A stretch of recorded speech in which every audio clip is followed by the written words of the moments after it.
Alors, je vous remercie tout le monde d'être là. Je me présente. Pour ceux qui ne me connaissent pas, Nicole Martin, conseillère pédagogique à l'équipe Choc pédagogique pour les Premières Nations et Inuits. Je suis accompagnée aujourd'hui pour la co-animation de Martin Franqueur, qui est conseiller pédagogique accompagnement national mathématique, et de Julie Boursier, qui est conseillère pédago-numérique au récit des Premières Nations et Inuits. Alors, aujourd'hui, dans le fond, le groupe de discussion a lieu pour faire une suite au premier atelier qui était donné par Martin et Louise Roy, qui est conseillère récit en mathématiques. Cet atelier a eu lieu le 19 novembre dernier. Dans le fond, ce qui avait été discuté au niveau des Premières Nations inuites, est-ce qu'on se questionnait au début des formations nationales mathématiques, on se questionnait est-ce qu'on offre des ateliers particuliers pour le volet autochtone, puis ce qui a été déterminé avec plusieurs conseillères pédagogiques du milieu, c'est que non, dans le fond, ce qui était offert pour le secteur francophone et le secteur anglophone allait répondre sensiblement aux besoins des Autochtones. Mais ce qui serait intéressant, c'est d'avoir des groupes de discussion comme on a aujourd'hui pour voir de quelle façon la mise en œuvre des contenus, des formations, plus particulièrement au niveau des communautés autochtones ou la clientèle autochtone avec laquelle on travaille, parce que des fois, la réalité étant différente, le fait d'avoir un endroit où est-ce qu'on peut échanger, bien, ça peut devenir intéressant. Ça peut faire évoluer aussi l'application des mathématiques dans les différents milieux. Donc, dans le fond, le premier atelier qui s'appelait « Du raisonnement proportionnel à l'étude des fonctions », je ne sais pas si vous avez eu l'occasion d'aller visionner en partie ou en totalité l'atelier, mais la première partie, j'aimerais la dédier à des questions ou à des commentaires qui seraient plutôt dirigés à mon collègue Martin, qui est beaucoup plus expert que moi en la matière. Puis, je pourrais vous dire d'emblée que de mon côté, je n'ai pas reçu de questions spécifiques là, par le biais du courriel. Donc, si j'aurais le goût de vous laisser la place pour voir si vous aviez des questions, des commentaires suite au visionnement. Ou, je vous dirais que ça pourrait être des commentaires ou des questions d'autres ordres là, qui ont un lien avec la mathématique. Là, on a le privilège d'avoir Martin qui est là, puis d'avoir Julie aussi là, qui pourrait voir éventuellement au développement là, de l'aspect plutôt de l'aspect numérique là, d'accompagnement en mathématiques. Avec un commentaire, là, parce que moi, j'ai assisté live au live. J'ai manqué comme 1 heure parce que j'enseignais en même temps. Fait que on était deux collègues qu'on fait du co-enseignement, nous autres en maths. Fait qu'on sort les élèves des groupes pour faire des ateliers. Et tout ce qui retourne avec la droite et les choses que vous avez parlé, c'est hyper problématique, là, à quel point c'est difficile à comprendre et comment qu'on rend ça concret. C'est tout le temps ça notre question parce que les Autochtones, c'est ça aussi, là. Comment je fais, Autochtones et migrants, je les embarque beaucoup ensemble. Comment je rends ça concret, même les Québécois? C'est tellement abstrait que ça rentre pas bien. Fait qu'on va commencer par faire des expérimentations en co-enseignement parce que c'est... mes profs, ils sont un petit peu à bout en ce moment. Fait que je ne peux pas leur en demander de plus dans la classe aussi. Est-ce que je pensais à l'exemple avec le thermomètre, mettons, faire l'expérimentation. Quoique cette année, on a réussi à faire notre organisation scolaire où est-ce que j'ai des groupes avec juste du secondaire 1, juste du secondaire 2, juste du secondaire 3 et 4 et 5 ensemble. Moi, l'année passée, j'ai demandé à ma direction si c'était possible. On a réussi à faire une structure comme ça qui est déjà extraordinaire parce que ma prof de secondaire 3 a juste 3 cahiers. Juste. Qui est déjà finalement beaucoup. Puis même avec ça, ils capotent, ils disent mon Dieu, je ne sais pas comment je faisais avant. On va espérer que ça va tenir la route, notre organisation. Mais pour éventuellement rentrer ça dans la classe et rendre des choses un petit peu plus concrètes avec la matière de la droite. Mais je vais revisiter ce que tu as parlé, dans le fond, Martin, en première partie. Puis je vais tester. Je vais certainement tester les deux approches. Mais la première approche, j'ai oublié les noms, mais la première approche traditionnelle, on l'a fait toute. Oui, ça va bien. C'est la deuxième qu'on ne fait pas pantoute. Fait que on va tester la deuxième façon d'approcher les choses. Ah, mais tu as raison. C'est juste que la deuxième façon, comme elle n'est pas évaluée explicitement, ben, on la met de côté parce que on se dit tout le temps qu'on veut aider puis soutenir les élèves en vue de l'évaluation. Alors, les changements de registre puis l'approche par correspondance, ben, on en fait en vue de ça, en vue là. Mais quand il arrive le temps quand on pose des questions à l'élève sur sa compréhension d'un concept, c'est là qu'on se rend, on est abasourdi. On se dit, ben voyons donc, il me semble que ça fait 2 semaines qu'on est là-dessus, puis ça bloque encore. Mais c'est là qu'on se rend compte que des fois, une expérimentation ben, permet de concrétiser le concept. Fait qu'il faut en faire le plus possible. Il y en a peu, mais il faut chercher. Des fois, sur le web, on trouve des choses intéressantes. Mais dans le document de Mme Janvier-Pelletier, là, le document, le PDF, là, avec, il y en a une vingtaine là-dedans. Au niveau de la droite, tu vas trouver des choses assez intéressantes. Mais effectivement, lâche pas. Si tu as la chance d'en faire, profite-en, profite-en. Puis je pense que ça peut être concret, moi, pour les Autochtones qui sont, en tout cas, dans ma vision des choses, sont déjà plus concrets dans leur façon de vivre. C'est des gens qui vivent déjà beaucoup plus, en tout cas, j'ose espérer qu'ils sont pas comme mes garçons puis sont tout le temps branchés devant leur iPad, là.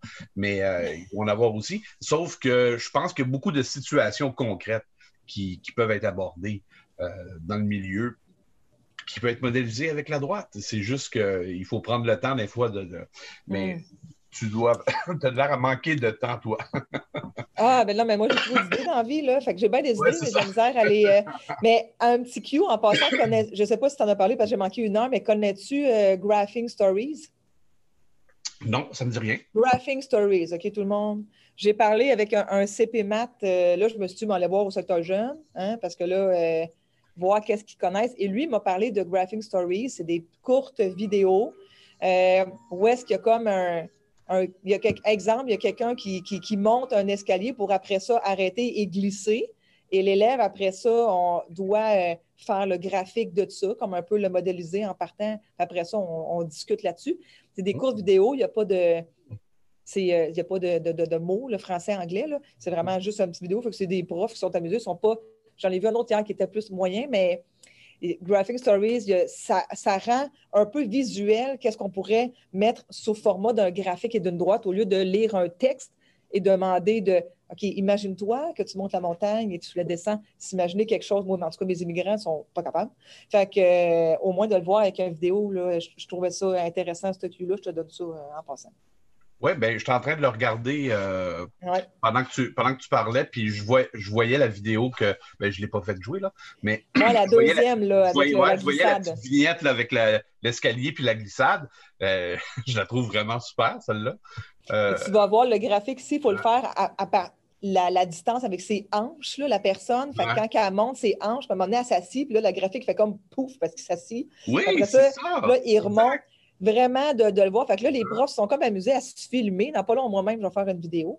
Ben fait que, tu sais, d'un mouvement qu'on fait et de représenter ça sous forme d'une droite pour finalement arriver à un moment donné à naviguer là-dessus et analyser le graphique. Fait que je trouvais ça bien intéressant. C'est exactement l'esprit du principe covariationnel.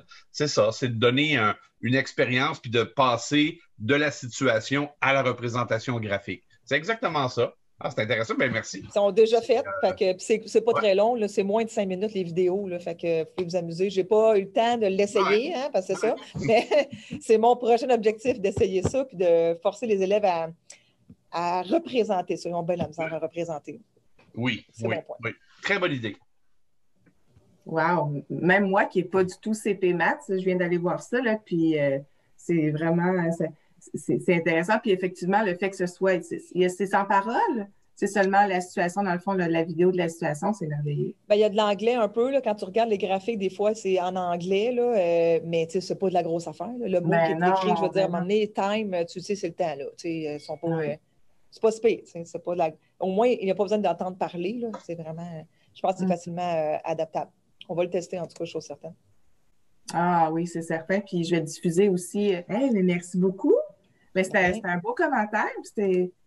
Puis effectivement, ce genre de choses-là, du côté des Autochtones, ça peut être quelque chose qui peut être intéressant. Là, on parle parce que on se l'aura pas, là, du côté chez les Autochtones, souvent le français ou l'anglais est leur langue seconde. Donc, si on arrive avec un outil qui fait pas appel à la littératie, ou en tout cas qui peut être une autre façon de présenter la situation, c'est vraiment génial. Qui est arrivé à un moment donné à ce que ce soit eux qui inventent une situation qui mime à la limite sans se filmer, là, puis demander aux autres élèves de représenter dans un graphique qu'est-ce qu'ils font, là. J'aime ça d'y aller par l'autre bord aussi, des fois, que de donner la situation. Ben oui, puis ça vient aussi, justement, j'aime ça, l'idée, c'est que ça vient faire le lien avec, on en discutait tantôt, Martin et moi, l'importance de la maths expérientielle dans la mathématique pour la compréhension. Mais si l'élève est capable de faire l'exercice inverse ou de partir de créer un exercice qui va mener vers un type soit de graphique ou de représentation, là, je ne m'avancerai pas trop dans mes termes mathématiques parce que je vous l'ai dit, c'est pas mon expertise, mais je peux voir le potentiel de quelque chose comme ça, puis que ça peut être aussi à sens inverse. Ouais, absolument. Là, ça viendrait solliciter Julie dans peut-être quelque chose qu'on pourrait développer dans ce sens-là, au niveau du récit. Oui, absolument. Ouais. Juste pour continuer avec le Graphing Stories que Marie-Ève parlait, effectivement, quand tu mentionnais de le faire à l'envers, on peut aussi se rendre jusqu'à la question, c'est-à-dire que c'est comme les maths en 3 temps. Donc, tu commences avec un fait, puis après ça, les élèves sortent qu'est-ce qu'ils pourraient avoir de mathématiques, puis c'est eux-mêmes qui construisent la question à la fin. Donc, oui, on peut le faire en sens inverse. Ils sont habitués d'avoir les questions au départ, puis de trouver les réponses, mais eux-mêmes peuvent construire les réponses, les questions. Puis, il y en a un exemple qui maths en 3 temps avec des boulettes de viande en ligne, puis il se demande combien de boulettes peuvent rentrer dans la sauce. Puis c'est juste une vidéo avec des boulettes de viande qu'on voit dans la sauce. Puis là, les élèves vont commencer à parler de volume de boulettes, de volume de sauce. Puis là, à un moment donné, ils vont calculer, ils vont prédire combien de boulettes vont rentrer. Puis après ça, ils vont faire l'expérience. Puis ça amène le côté transversal vers les sciences aussi, ce qu'on voulait faire avec le nouveau programme. Tu sais, faire des sciences, des mathématiques, etc. Puis pourquoi notre résultat n'arrivera pas exactement à notre prédiction. Puis là, de sortir toutes les raisons puis l'argumentation. Fait que ça aussi, ça peut être intéressant. Puis là, je t'entends parler, Christine, quand tu dis se rendre jusqu'à l'argumentation ou la justification. Oui. Puis ça, il ne faut pas se leurrer, là, c'est un aspect qui peut devenir plus difficile chez les Autochtones. De par culturellement, là, pour eux, argumenter, puis tout ça, c'est justifié, c'est pas toujours, c'est pas enseigné d'emblée. Alors, c'est sûr que si on peut trouver des situations où est-ce qu'on les invite à le faire, puis on leur enseigne comment le faire, ou ça peut être quelque chose, c'est vraiment, puis c'est pas juste en mathématiques, là, ça peut être aussi en français, on sait très bien là, qu'ils ont à justifier en histoire, puis tout ça, là. Mais là, c'est par le biais d'une expérience. Fait que c'est pas personnel. C'est pourquoi ça arrive à différentes réponses. C'est de comprendre la marge d'erreur aussi qui peut arriver. On peut prédire des choses, mais ça ne veut pas dire nécessairement que les réponses vont exactement de ce côté-là. Fait que ça peut être intéressant, mais c'est surtout que là, on aborde mathématiques et sciences en même temps. Ça peut être intéressant. Oui, oui. Vraiment. Merci. C'est un commentaire hyper pertinent. Toi, Martin, est-ce que la mathématique en 3 temps, est-ce que c'est quelque chose que tu intègres ou sur lequel tu travailles ou? Non, ben, je connais ces vidéos-là. Je connais différentes personnes qui ont travaillé sur le site de la Commission scolaire de Montréal à créer ce type d'activité-là. Mais c'est du même ordre. C'est d'essayer de rendre le plus concret possible des concepts abstraits. C'est la clé là, pour aider les élèves parce qu'il y a certains concepts. Puis quand on arrive avec des fonctions puis des représentations graphiques dans le plan cartésien et tout, ça reste très abstrait pour la majorité des gens. Je voyais tantôt une vidéo où la personne a gonflé un ballon de football, puis tu voyais au fur et à mesure le graphique se faire. Ce qui est intéressant, c'est que tu peux questionner l'élève sur ce que représente chaque élément du graphique. Donc, pourquoi qu'il y a des plateaux? Bien, il y a des plateaux parce que je monte ma pompe, donc il n'y a pas d'air qui est compressé. Donc, tous les plateaux représentent les moments où je tire sur la pompe. Puis quand il y a une inclinaison, bien là, je pousse, donc je donne de l'air au ballon. Donc, c'est concret, le graphique est concret. C'est très intéressant. Il y avait une activité qui était faite au GRMS il y a quelques années.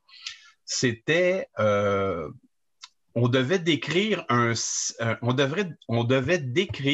le graphique à partir de 2 personnes qui dansaient. Donc, tu choisissais tes variables. Alors, moi, j'avais pris, par exemple, la distance entre les 2 personnes. Donc, on voyait une vidéo, les personnes dansaient, puis moi, je devais faire le graphique de la distance qui séparait les 2 danseurs. C'est surtout ça qui est important. Quand l'élève est rendu... quand il est capable puis il est à l'aise à refaire une représentation graphique, là, on peut commencer à aller vers l'abstraction puis la modélisation. C'est pas simple pour un élève là, de partir d'un graphique puis dire on va bâtir une équation mathématique, dire ben là, il y a un taux de variation, on prend les points, l'écart des points. Tout ça, c'est de l'abstraction pure, là. Alors, plus c'est concret au départ, plus ça va être, je dirais pas facile, mais plus ça va être aidant, du moins, pour la modélisation après. Mais c'est tous des bons sites, ça. Oui. Oui, puis ça va être le fun. On ira trouver les liens, puis on pourra les ajouter là, suite au groupe de ce matin. Moi, il y a quelque chose, si on poursuit là, dans les commentaires ou dans les questions. Quand puis j'en ai parlé à Martin, il y a quelque chose qui a dit, j'ai wow, peut-être c'est mon peu d'expérience à la FGA, mais je découvre le programme, je travaille fort. Quand Martin a dit le programme de FBC n'a pas été nécessairement fait ou créé pour aller plus loin, dans le sens que la mission, puis ça je le sais déjà, là, mais c'est de rendre l'élève un bon citoyen qui est capable de fonctionner en société, puis tout ça. L'objectif à la base de la FBC n'est pas nécessairement que l'élève se rende à FBD puis poursuive plus tard. Alors ça, c'est gros quand on dit ça, mais il y en a quand même de nos élèves qui s'en vont vers la FBD.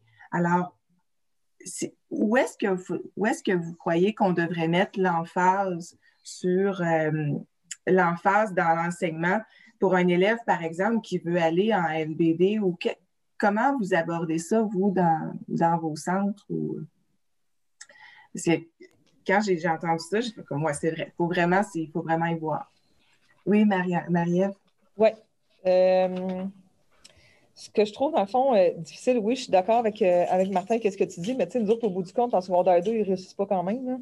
Ils sont vraiment jammés en secondaire 2, là. Fait que, tu sais, peu importe si je veux qu'ils aillent dans un professionnel ou pas. Puis, tu sais, en plus, les professionnels, dépendamment des préalables qu'ils ont besoin, des fois, ils ont besoin d'un livre de maths qui est en 3 ou en 4. Tu sais, c'est difficile de naviguer là-dedans. Mais là, pour l'instant, ce qu'on essaie de changer, surtout dans le 21-01, c'est notre cheval de bataille cette année, là, de voir comment on va intégrer, comme là, mettons, on a décidé d'essayer de faire la modélisation algébrique à partir de tables de valeurs.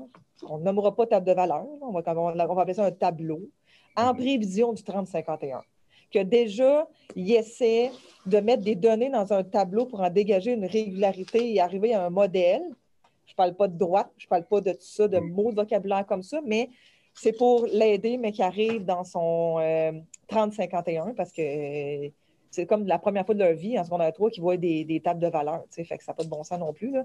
Fait que, là, on essaie de voir qu'est-ce qui va arriver en secondaire 3. Nous, nos élèves, dans ma tête à moi, ils n'arrêtent pas en 2. J'essaie de voir qu'ils continuent parce que je pense que j'aimerais mieux qu'ils continuent le plus haut possible parce que c'est tout du raisonnement qu'ils développent. Puis Dieu sait que raisonner, puis dans la vie, là, c'est dans la vie courante. Puis... Fait que ça, c'est quelque chose qu'on essaie de faire et de mettre en place des stratégies, de beaucoup leur enseigner par stratégie. Exemple, ce sont les stratégies de lecture all-in. Et dès le secondaire 1, on s'est fait un plan d'une démarche de résolution de problèmes Parce que ce qui fait que les élèves ne réussissent pas, c'est vraiment les problèmes, les tâches complexes dans les examens, parce que ça vaut 80 de la note. Fait qu'ils se plantent là, mais en même temps, on ne leur a jamais enseigné une structure de ça, nous, à Trois-Rivières. Fait que cette année, on martèle beaucoup une démarche de résolution de problèmes qui commence par la lecture. Et le deuxième, c'est l'organisation. J'essaie de leur dire aux élèves pour les convaincre, hein, parce qu'ils ne veulent pas. Ça demande un effort mental. Alors, c'est de l'organisation avant même de commencer à calculer, parce que je leur dis, tu sais, en français, tu ne pars pas à faire ton texte de même, tu te fais un plan. Dans la vie, tu te fais un plan. Tu ne construis pas une maison sans te faire de plan. Bien, tu ne fais pas un problème de maths sans te faire de plan. Fait qu'on travaille le plan pour essayer des outils pour que ça leur suive tout le long du secondaire et qu'ils soient capables de m'emmener de se débrouiller un peu. On va espérer qu'ils soient plus autonomes. Mais fait qu'on essaie d'avoir une ligne directrice un petit peu plus. On essaie de ne pas scinder. Bon, ça, c'est le secondaire 1 point, le 2 point, le 3. De relier ça ensemble, justement, à l'aide des programmes, parce que le livre en tant que tel ne le fait pas. Avec ce que Martin expliquait. Là. Fait que c'est ça qu'on essaie de changer, puis éventuellement débarquer le plus possible du cahier, là, parce que c'est ça notre objectif. C'est difficile, mais de faire autrement que de débarquer du cahier, parce que de toute façon, ça ne fonctionne pas. Là, puis ils ont une brique, ça dépasse, puis tout le monde est découragé. Là. Fait que... Mais rassure-toi, il y a une enseignante que j'ai rencontrée il y a 2 ans, me semble que c'était dans le coin de Sherbrooke. On discutait, on était dans un groupe de discussion, puis on discutait de stratégie de résolution de problèmes et tout. Puis quand on est arrivé dans le 21-01, ben, le problème a émergé comme d'habitude. Et elle a dit, ben, je ne sais pas si je devrais vous le dire, mais moi, je vois tout ça, là. Donc, les graphiques, les tables de valeur, les représentations, le passage de la table de valeur au graphique.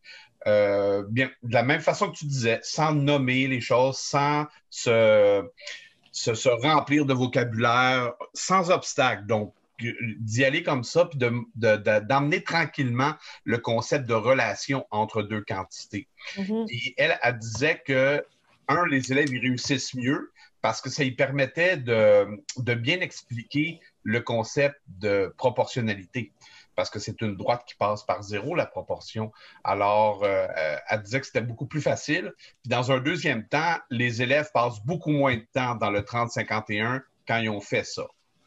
Alors, moi, je t'encourage beaucoup à le faire, puis n'hésite pas. Tu vas trouver beaucoup de choses sur le web là-dessus. Tu vas trouver, si tu vas chercher vraiment des activités de secondaire 2, là, vraiment là, pris du secondaire du secteur jeune, tu vas trouver de belles activités sur les représentations graphiques.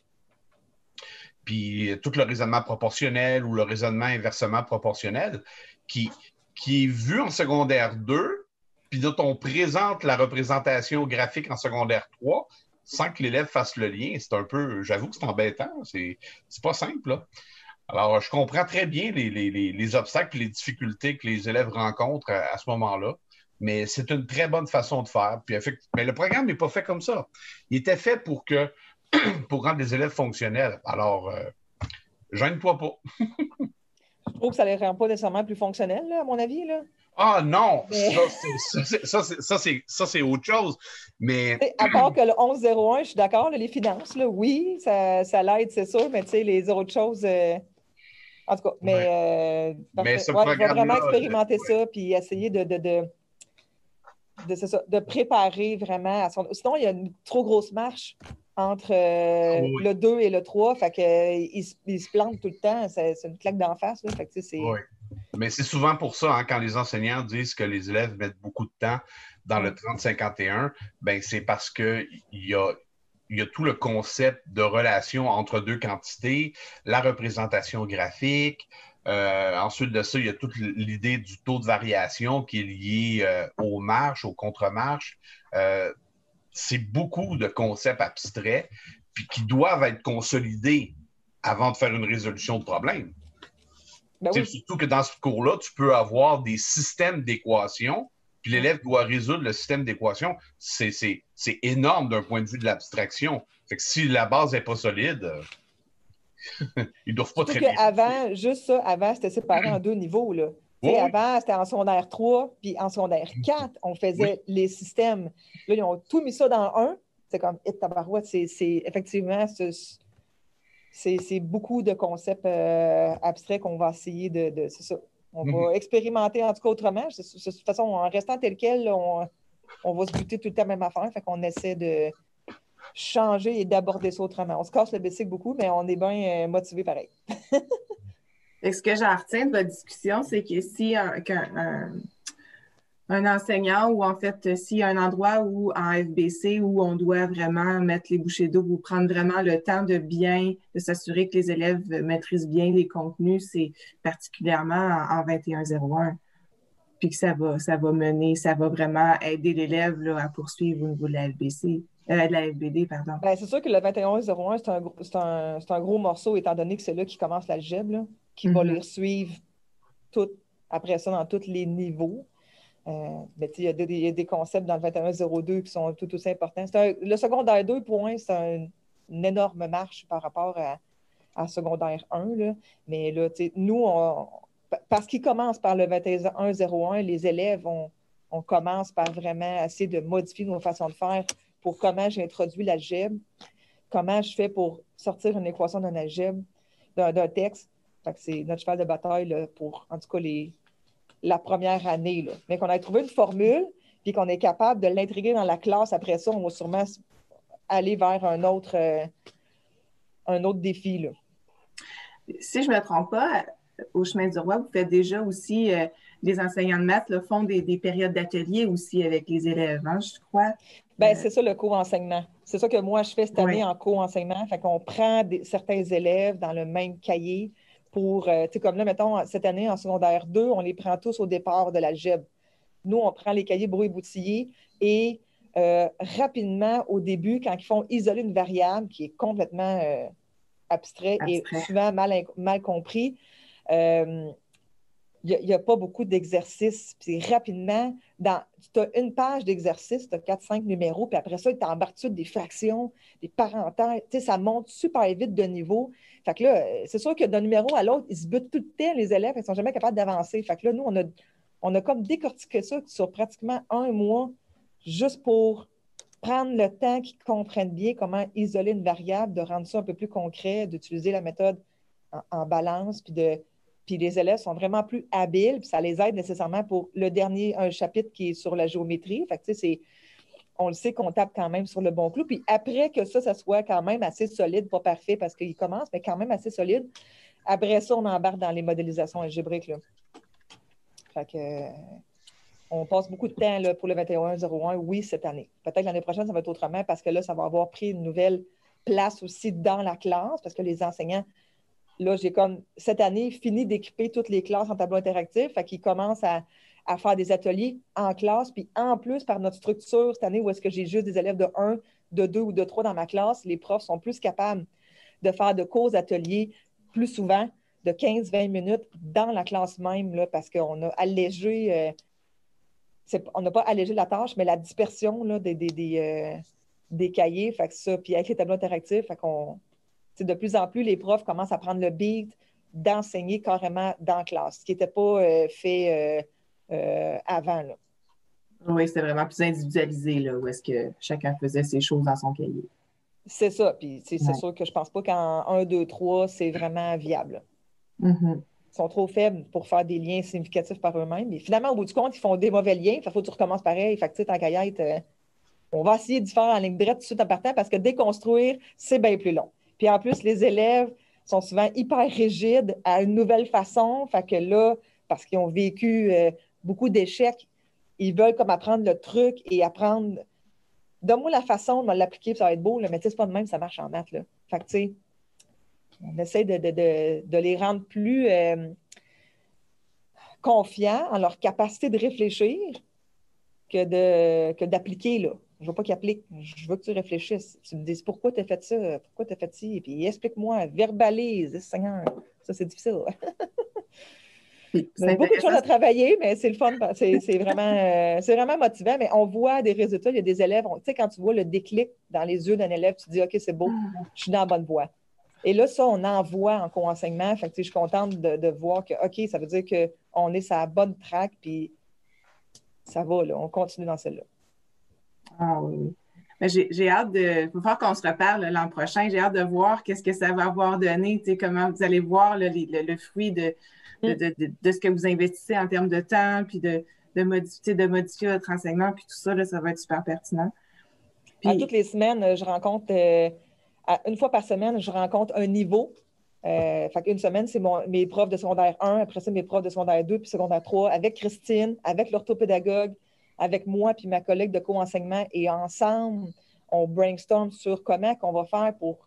C'est quoi les bouts de matière qui passent pas, puis comment qu'on va faire pour l'aborder autrement que dans le livre ou que comment on fait déjà, mettons. Là, c'est ça. C'est un peu ça qu'on fait cette année. On a beaucoup de remue-ménage là, pour trouver des solutions.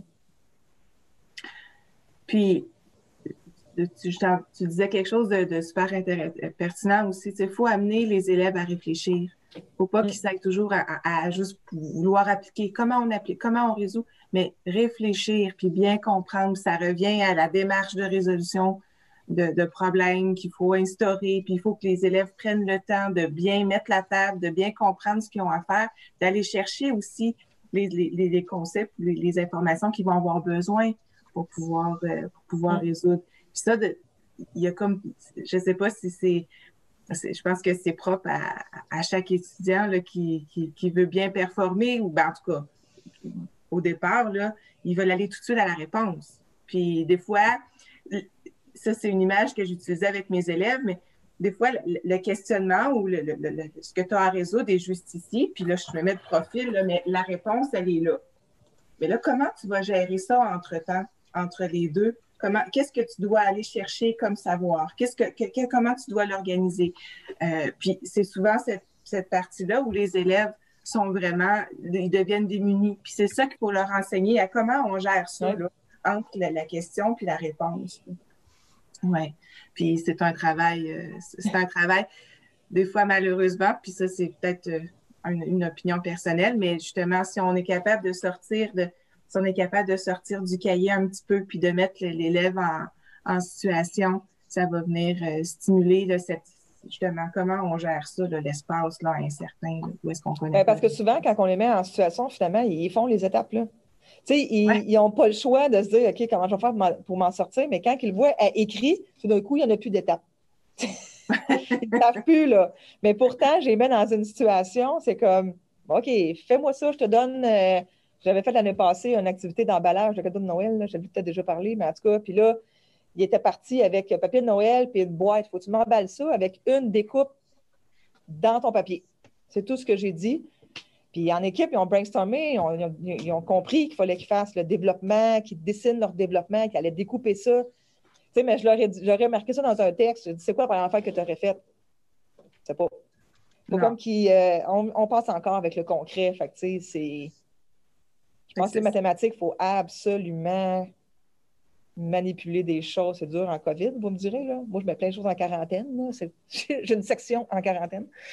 mais tu sais, quand même, il faut passer par là si on veut que ça soit significatif, puis que ça reste, puis qu'après ça, il soit capable de se faire son image mentale, qui n'est pas capable de se faire à prime abord. C'est ça qui se passe. Oui. Il faut vraiment passer par la manipulation. Ça fait partie d'ailleurs d'un des ateliers là, qui va donner en anglais justement là, comment on fait pour manipuler puis comment on va permettre aux enseignants en fait donner des idées aux enseignants. Des fois c'est tout simple là, de la manipulation puis virtuellement, mais qu'est-ce que l'élève a peut-être en sa possession chez eux qui pourrait utiliser l'histoire du thermomètre entre autres ou des choses comme ça là, qui peuvent devenir intéressantes. Oui. Puis j'ai aussi j'ai entendu Audrey, mais Marie-Ève, tu parlais des nouvelles façons d'enseigner puis tout ça. Puis là, ça me fait faire un petit lien avec Julie, qui veut justement travailler un projet dans ce sens-là. Puis ça serait intéressant, Julie, de travailler les mathématiques en ce sens-là. Je ne sais pas si, Julie, tu veux en parler un petit peu de ton projet? Oui, tout à fait. Mais en fait, ça faisait comme longtemps que j'essayais de trouver un projet qui pouvait faire en sorte que l'ensemble du réseau collaborait. Mais par ensemble du réseau, je parle autant, excusez-moi, autant les anglos que les franco, autant les communautés autochtones, autant les mathématiques, le français, en tout cas, tu sais, là, vraiment, j'ai toujours des idées de grandeur, mais quand même, j'y crois, je trouve ça stimulant. Et à un moment donné, je ne sais pas trop pourquoi, tu sais, des fois, on fait des liens, tout ça, puis je me suis dit, dans le fond, ce qui serait le fun, présentement, surtout, ça serait une notion, plein de façons de l'enseigner, avec des petites capsules qui dureraient pas plus qu'une minute, OK? Ce que ça implique, c'est que les enseignants qui sont intéressés à participer vont être accompagnés là, pour faire les capsules en question ou pour nous donner là, le matériel qu'ils ont par rapport à ça. Et ça va être évolutif et collaboratif, donc ça va pouvoir... On ne sera pas dans la performance, puis on ne sera pas dans la pression du temps. C'est-à-dire que tout d'abord, après avoir fait les rencontres pour voir des gens qui sont véritablement intéressés à travers le réseau, ben, on va commencer par identifier des notions, autant en maths, en français que peu importe, qui peuvent s'avérer problématiques. Et là, ça va être d'aller comme faire un coucou à tout le monde pour dire, y en a-tu là dans vous autres qui l'enseignent d'une certaine façon, puis qui aimeraient partager comment vous l'enseignez. Et là, dans le fond, ben, peut-être que pour une notion, au départ, on va se retrouver rapidement avec 10 façons de l'enseigner. Peut-être que pour une autre notion, on va en avoir 3, mais on s'en fout. Ça va se faire de façon graduelle. Puis, peu importe ce qu'on arrive à ramasser au bout du compte, ça va être déjà ça de gagner. Fait qu'il va y avoir un site web avec les différentes matières, les différentes notions, puis ça va être diffusé à tout le réseau. Fait que c'est vrai que dans ce sens-là, ça serait une excellence. C'était super pertinent que c'est vrai que quand on manipule les choses, on comprend mieux parce que moi, j'ai compris véritablement les fractions de façon viscérale quand j'ai commencé à faire de la cuisine pour vrai. Puis j'ai fait, mon Dieu, si on m'avait fait faire ça avant de cette façon-là, Colin, j'aurais compris des choses. Merci beaucoup. Mais c'est ça, fait que dans le fond, Marie-Ève, quand tu me parlais de différentes façons, mais si en plus on peut avoir un médium ou un endroit où est-ce que ça peut être partagé, ces choses-là, bien, des fois, ça peut peut-être stimuler d'autres enseignants parce que je sais que moi, en tout cas, dans ma pratique personnelle, les fois où j'ai eu la chance de côtoyer mes collègues, puis des fois d'aller assister à une leçon qu'ils donnaient ou quelque chose, ou d'échanger, puis je me disais, ah, c'est vrai, je pourrais peut-être la présenter de telle façon. Mais Christine, je crois que tu avais une question tout à l'heure, puis je m'excuse, je ne l'ai pas vue. Bien là, ça remonte à une couple de minutes. Par rapport, je suis allée dans les ateliers de Marie-Ève et de Marie-Pierre, justement. Et la chose aussi importante, il faut pas oublier de demander aux élèves d'expliquer qu'est-ce qu'ils ont compris. Des fois, on passe par-dessus cette étape-là, elle semble anodine, mais il y avait une élève, entre autres, quand j'étais allée les visiter dans la classe, il y avait une élève, elle avait une idée, mais comme elle ne trouvait pas les mots, on dirait qu'elle voulait abandonner cette idée-là. C'est comme si c'était pas bon parce qu'elle n'était pas capable de l'expliquer. Alors, ça, c'est quelque chose d'important parce que ça rentre dans la compétence polyvalente, dans les compétences polyvalentes, communiquer. Puis ça a l'air anodin, mais c'est là que ça rassure l'élève sur ses compétences à lui aussi. Oui, valider la compréhension, mais leur permettre aussi des fois d'utiliser d'autres médiums que juste la communication orale aussi. Peut-être qu'ils peuvent le présenter autrement. Ah oui, c'est un excellent commentaire. Puis j'imagine que si on pense encore plus particulièrement à notre clientèle autochtone, c'est vraiment doublement important parce qu'ils vont plutôt choisir de se taire que des fois de se lancer. Là, puis d'où là, l'importance du lien intéressant avec les élèves, puis d'être capable d'aller les chercher. Puis de leur donner du temps aussi, parce que oui. C'est vraiment dans la littérature, on le voit, les Autochtones vont prendre plus de temps sur la réflexion, ce qui est positif. C'est même positif de prendre plus de temps parce que la qualité de la réponse va être meilleure. Donc, juste leur donner un petit peu plus de temps, puis donner ce temps-là de communiquer leurs réponses, parce que des fois, on est pressé par le temps, on veut passer la matière, on veut... Puis des fois, il faut juste s'arrêter un peu. Oui, absolument. Oui, tout à fait. Là, je vous écoute, je trouve ça super parce que, bon, moi, je suis formée en français en plus. Donc, il y a des trucs, beaucoup de choses que je ne comprends pas de ce que vous dites, mais je trouve ça le fun ce matin, parler pédagogie, puis entendre, tu sais, de voir aussi des gens motivés comme vous. Mais non, mais c'est parfait, puis on est content que tu sois là parce que, justement, de venir entendre ce qui se passe ailleurs, puis c'est ce qui nous fait... l'information aussi, je trouve ça génial. J'ai déjà deux trucs là, à envoyer au prof tantôt, puis... même si je ne comprends pas tout ce que vous me dites, je prends des notes. Puis, ce que ça me dit aussi, c'est l'importance avec, puis je te parle peut-être plus à toi, René, mais à l'ensemble, mais de s'assurer justement, moi je suis une prof du primaire au 3e cycle, donc peut-être plus ce qui est l'équivalent du présecondaire, mais l'importance, là, pour la FBC, d'avoir une démarche là, de résolution de problèmes, ça, j'y crois beaucoup.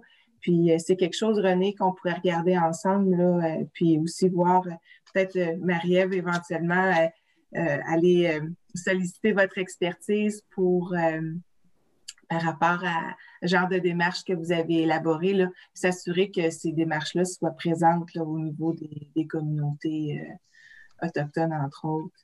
Oui. Certainement.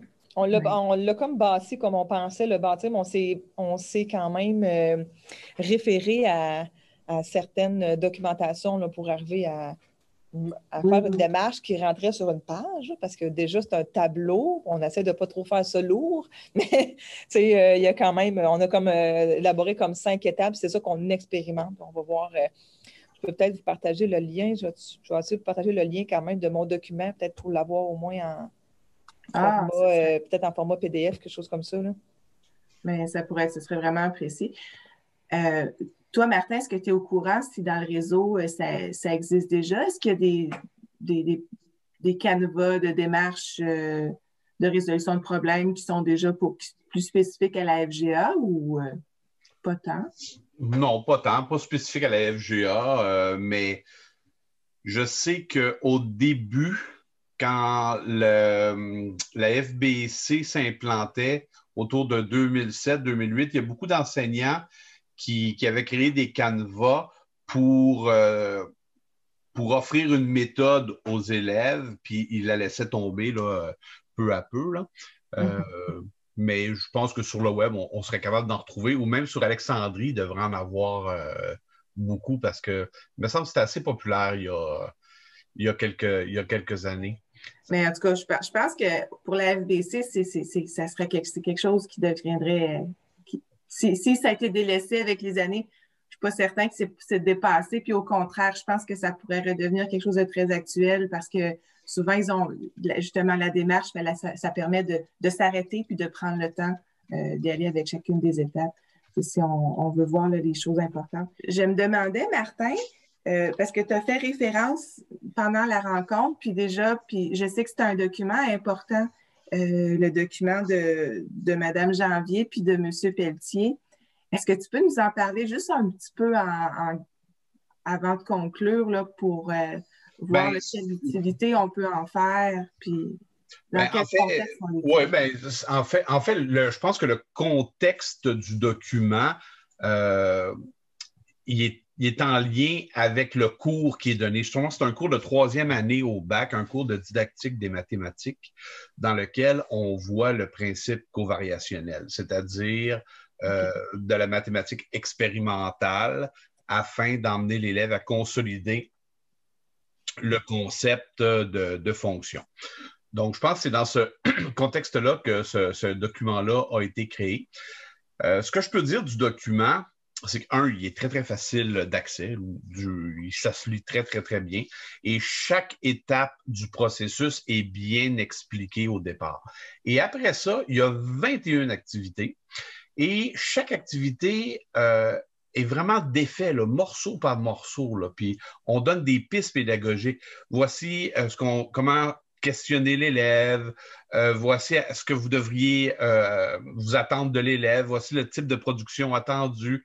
Questionnez-le, relancez-le. Tu sais, il y a beaucoup, je pense qu'il y a à peu près une quinzaine de questions par activité. C'est vraiment très, très bien encadré. C'est sûr que c'est un document qui a été fait pour aider probablement à la formation des maîtres. Donc, ça devait être un document qui a été fait pour aider les jeunes enseignants à expérimenter des activités en classe.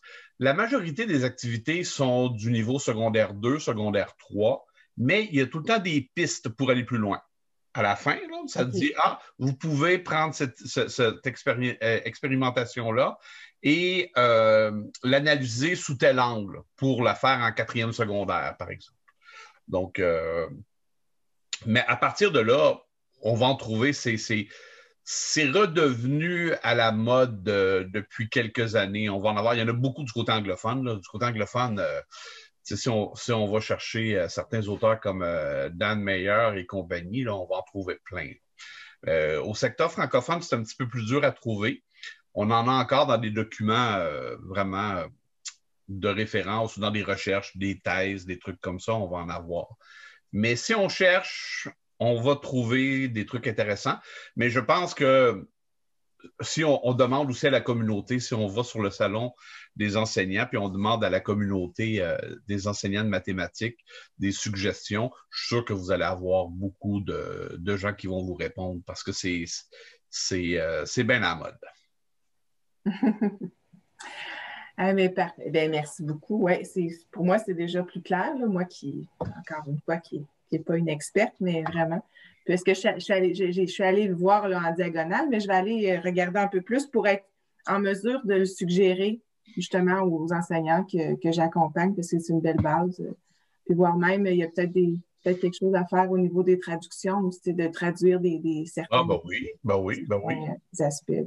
Mais comme tu dis, il y a peut-être beaucoup de ressources, il y a plus de ressources là, au niveau anglophone, mais quand même, Hey, ça tire à sa fin. Je suis vraiment contente. Je vous remercie d'avoir été là. Je vous remercie d'avoir partagé vos commentaires, vos expériences.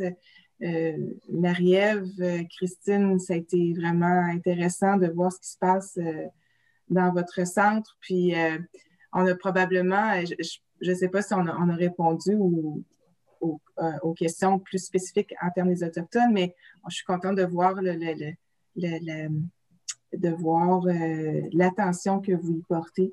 Puis, c'est certain que dans le futur, si moi, de mon côté, j'ai quoi que ce soit qui pourrait vous être utile encore plus spécifiquement pour votre clientèle autochtone, puis même si ça s'applique aux immigrants aussi, puis tout ça, là, ça va me faire plaisir de vous le faire parvenir. Puis, ça vient pour moi, ça vient m'aider dans ma démarche de réflexion par rapport à l'accompagnement aussi qu'on peut faire là, auprès des communautés, puis auprès de ces étudiants-là, de nos élèves issus des communautés autochtones. Oui, Julie? Je vais me permettre de faire du pouce. Juste pour vous dire, à la KIFGA qui va avoir lieu là, à la fin du mois d'avril, on va en animer plusieurs ateliers qui vont concerner là, justement comment valoriser comment valoriser l'inclusion culturelle, là, puis aussi l'adaptation de matériel en regard de cette inclusion-là culturelle, pas seulement en termes de contenu, mais aussi en termes de contenant. Fait que quand les différents ateliers là, sortiront de la KIFGA, là, vous jeterez un coup d'œil pour voir si vous ne pourrez pas trouver votre compte là-dedans. Voilà. Alors, je vous remercie infiniment, tout le monde, d'avoir été là. Merci beaucoup, Martin, d'avoir peut-être prêté à ce groupe. Je sais que tu es très sollicité, pas juste dernièrement, mais tout le temps. Alors, d'avoir pris le temps d'être là, c'est vraiment apprécié. Le prochain atelier mathématique du mois de janvier. On va aborder davantage les fonctions de 5e secondaire, les nouveaux concepts de 5e secondaire, méthode de vote. Puis on va voir aussi des stratégies au niveau des probabilités conditionnelles. C'est sûr, là, on s'en va dans le 5e secondaire, mais on essaie de se promener pour répondre à toutes les demandes qu'on a eues. Mais ça va être intéressant pour ceux qui veulent en savoir davantage sur le programme de 5e secondaire pour la séquence CST. Sans toutefois avoir à l'enseigner pour l'instant. Je sais qu'il y a beaucoup de gens qui vont venir parce qu'ils sont curieux, veulent savoir ça va être quoi le programme, mais qui enseignent des fois, ça dépend tout le temps des années, hein? Comme Marie-Ève disait tantôt, c'est une chance qu'ils ont là d'avoir de la FBC, secondaire 3, secondaire 4 et 5, mais c'est le genre d'activité que les enseignants de secondaire 3 aiment aller voir par curiosité, pour voir qu'est-ce qui est fait. Puis Myriam, qui est la principale collaboratrice pour cet atelier-là, elle a créé de belles activités qu'elle va partager pendant l'atelier. Oui, mais parfait. Ben, merci beaucoup. Je vais tenter d'y être live, sinon ben, je ferai comme la dernière fois, je pourrai l'écouter en rediffusion. Alors sur ça, ben, je vous remercie encore infiniment. Je vous souhaite un beau vendredi après-midi. La fin de semaine est à nos portes. Puis les vacances s'en viennent aussi, alors on ne lâche pas.